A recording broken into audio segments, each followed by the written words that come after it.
You scroll, you click, you breathe in silent rules, not forged in prisons or executive orders, but in pixels, policies, algorithms you didn't choose, and often don't notice. Rules that shape your thinking, your posture, your pulse. You think you're free. You think you're modern. But Foucault would say you're captive in a cage with no bars and no walls. There's no tyrant here, no dictator to overthrow. Just a million whispers telling you what to wear, how to think, when to speak, and what to desire. You call it lifestyle. He called it power, diffuse, invisible. Power so effective because you believe it's not there, and you obey it anyway. You wake up and check notifications. You dress for approval.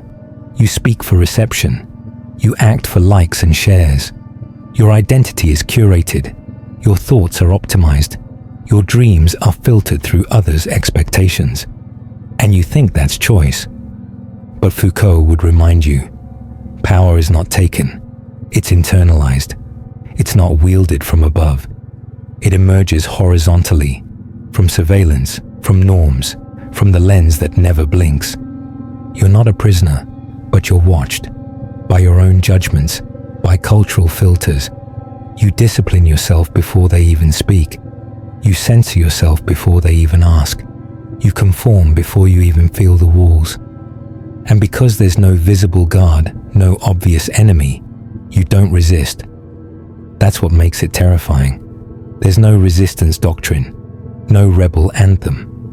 You wake every morning into the system and live as if it's natural, because everyone does it.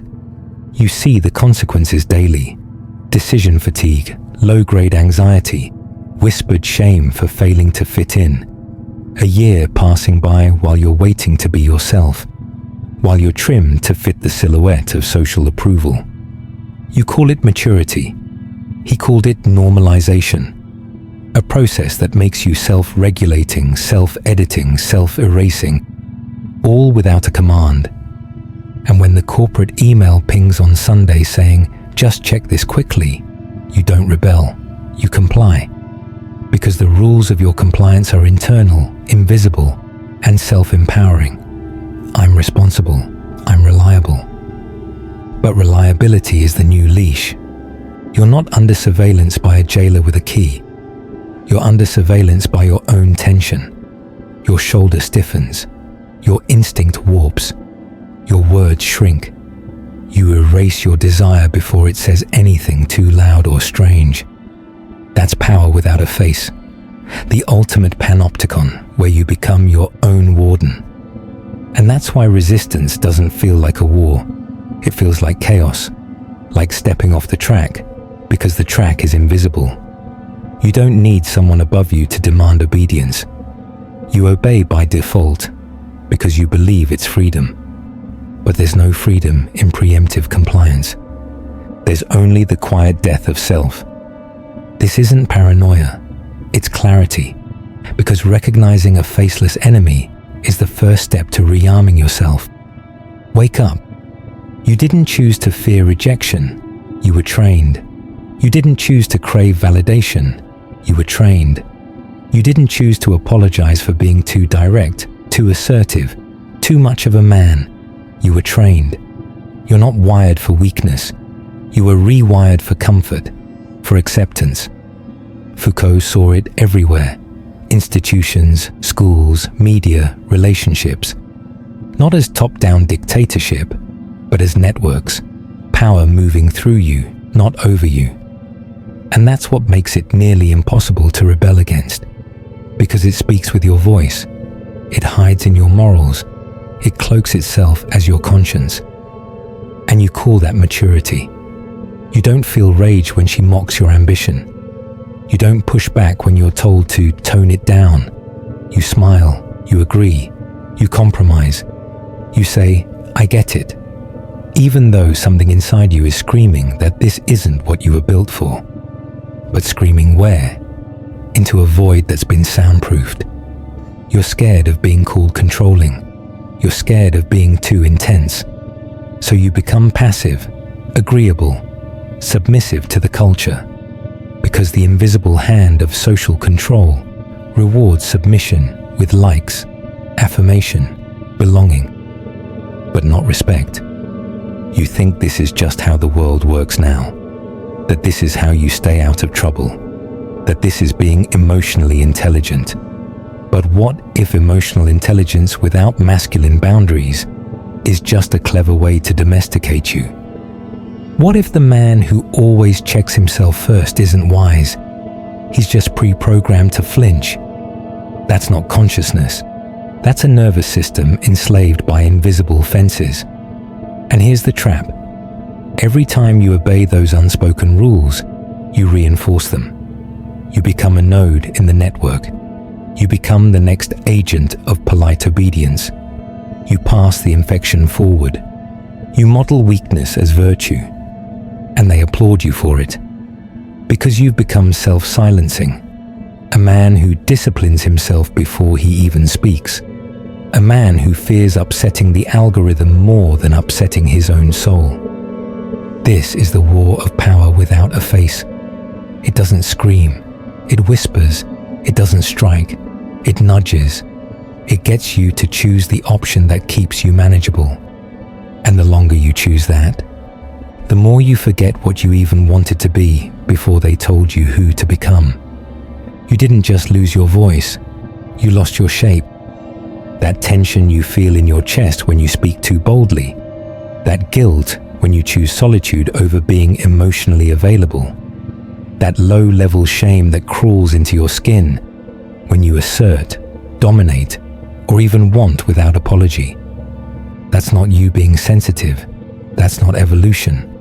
That's the slow erosion of masculinity by systems that were never designed to let you be sovereign. Foucault didn't look at power the way most people do. He wasn't concerned with kings or police or armies. He studied the quiet architects of control, the language, the institutions, the norms that program you without a sound. And nowhere is this more brutal than in the realm of modern masculinity. Because you were born with fire, instinct, direction. But you were taught, carefully, relentlessly, that your instincts were dangerous, that your fire needed to be filtered, that your direction had to be softened until it resembled someone else's path. Not because they care about your growth, but because a man on fire is harder to manage. You think your struggle is personal. You think your doubts about being too much come from inside. But that script was handed to you. The guilt, the emotional leash, the subtle reward system that praises you when you shrink and scolds you when you stand. And the tragedy is, you think it's maturity. But you were never meant to be polite. You were meant to be precise. What they've sold you as emotional awareness is often just fear in disguise. Fear of being abandoned, fear of being cancelled, fear of being called out. So you monitor yourself like a prisoner on probation, checking every move, every word, every glance for traces of offense. And while you're busy walking on eggshells, the world spins without you. She doesn't respect the version of you that's always adjusting. She doesn't trust the man who mirrors her emotions instead of standing firm in his own. You think compliance earns intimacy, but all it earns is performance. You wonder why you can't focus, why you feel disoriented, why you're exhausted even after a full night's sleep. It's not burnout, it's disconnection. Your instincts are screaming in one direction, while your behavior keeps dragging you another way. Because you were built for war, not violence, but clarity, impact, mission. And when a system convinces a man to neuter that, it doesn't just quiet him, it hollows him out. So the next time you feel that hesitation before acting, ask yourself, is this wisdom, or is this fear wearing a wise man's clothes? Because real wisdom doesn't shrink, it sharpens. And that's your next move, to sharpen again, to remember what you were before the systems reshaped you into something more marketable, more manageable, more emotionally palatable. You're not here to be digested. You're here to be dangerously defined.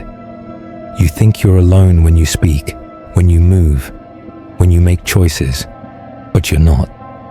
Because even in silence, you're watched. Not by the state, not by some Orwellian dictator in a tower, but by 1,000 unseen lenses, cultural, emotional, digital, relational, tracking every move, calculating every deviation from the script. And you know it. That's why you behave, why you filter your language, why you soften your strength, why you offer the disclaimer before the statement, why you move like someone's watching, because they are, even if it's just the internalized ghost of the world's disapproval. Foucault called it the Panopticon, a prison without guards, a structure so efficient it doesn't need force, just the threat of being seen, the possibility of being judged. And it works so well because eventually you don't need anyone to watch you. You watch yourself. And once you've internalized the observer, you're no longer a man. You're an actor in a script you didn't write. You're not punished for defying the norm. You're shunned, mocked, cancelled, emotionally disconnected. That's the punishment now, not prison, isolation. And most men, most boys walking around in adult bodies, fear that more than death. You don't even realize it, but your choices are dictated by the terror of being seen as too much, too cold, too distant, too masculine. So you police yourself, not because it's right, but because it's safer. This is how they break you without breaking you. This is how they tame lions with nothing but applause and rejection. And you call it growth. You think you're evolving because you're more careful, more compliant, more aware. But deep down, something's tightening. Something raw is being buried under every strategic pause, every edited thought, every "I understand" that you don't really mean. You weren't made to be understood by everyone. You were made to be undeniable. But to become that again, you need to silence the false watcher.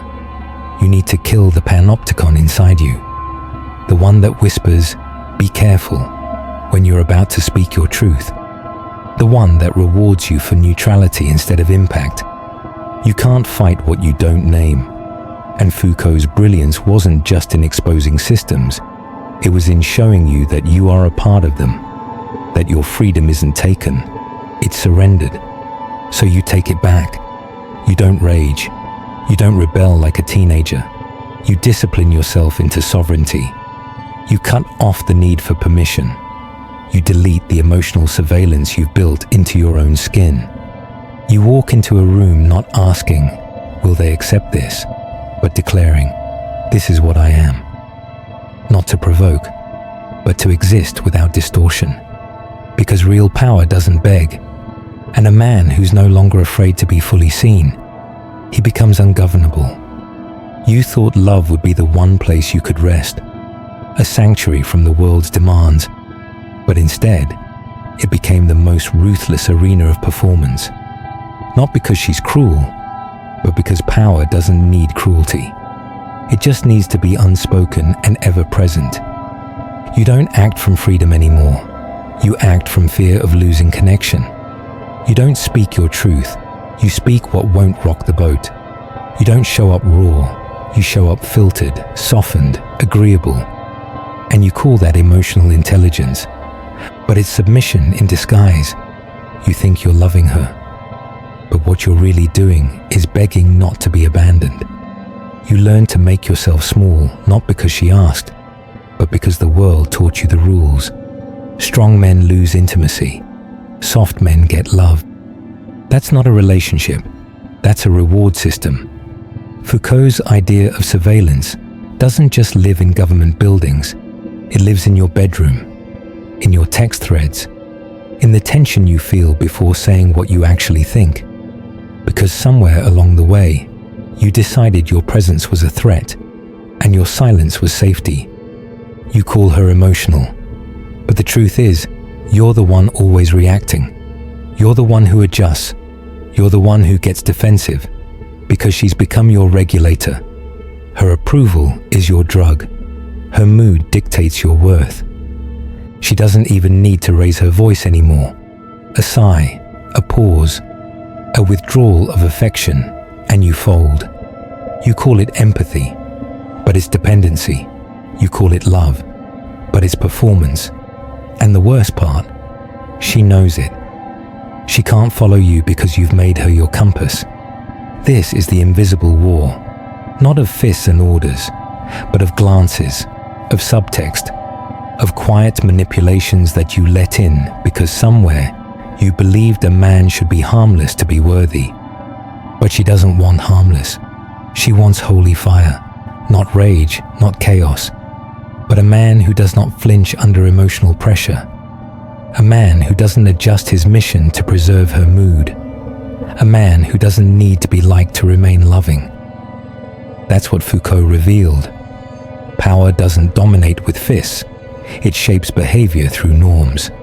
And no norm has been more destructive to the modern man than the lie that your strength must be trimmed to keep a woman. But trimmed strength is not devotion, it's decay. And if you keep living like this, apologizing for your instincts, editing your fire, absorbing blame that was never yours, you won't just lose her respect, you'll lose yourself. So stop waiting for permission to lead. Stop shrinking for peace. Stop offering your spine as a sacrifice to the altar of emotional stability. This isn't about dominating her. It's about no longer letting love become another surveillance system that rewrites who you are. She can follow your strength, but only if you stop hiding it. You're waiting for the pressure to ease, for the weight to lift, for some cultural shift to come and hand you back your spine. It's not coming. There is no rescue, no declaration, no apology from the system that bent you into this version of yourself. Because the system didn't force you to kneel. It just convinced you to volunteer. That's Foucault's whole point. There is no villain in the tower.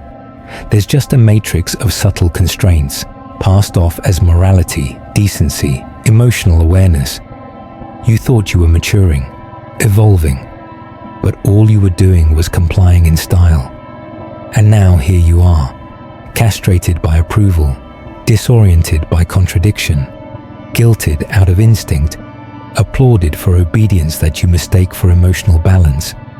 But you feel it. You feel it every time you stay quiet when your chest says speak, every time you flinch when she gets cold, every time you smile when you should stand. That's not peace. That's compliance pretending to be maturity. You were never supposed to be this soft, not emotionally numb, not aggressive and chaotic, but anchored, rooted, not a reactor, but a presence. A man who doesn't fear being misunderstood because he knows exactly what he stands on. And the system hates that, not because it wants you evil, but because it wants you manageable. This is what Foucault meant when he said power is productive. It doesn't just restrict you, it creates you. It sculpts the version of you that's useful to society's balance. A neutered man, a nervous man, a man endlessly second-guessing his tone, his posture, his wants. So what do? You stop being a useful man. You stop filtering your masculinity through comfort, fear, and external validation. You stop waiting for a green light to act like the man you know you are. You stop needing every move to be palatable, because leadership isn't palatable. Truth isn't always soft, and presence isn't a performance. The moment you reclaim your fire, they'll say you've changed. They'll call you distant, arrogant, cold, detached. Not because you're any of those things, but because you stopped being adjustable. Let them talk. You were never meant to obey your way into manhood. You were meant to rise, to disturb, to polarize, to be a mirror for those who've sold themselves for applause. You don't need to shout to be strong, but you do need to stop whispering just to be accepted. The door's been open this whole time. You're just going to have to choose to walk through it alone. But trust me, on the other side, you're not alone, and it's time you started living like it. If this stirred something that's been silent too long, say it. Speak in the comments to show you still exist beneath the noise. And if you're done sleepwalking through this life, hit subscribe. And remember, it's reclamation. Let them build more walls. You'll walk right through them.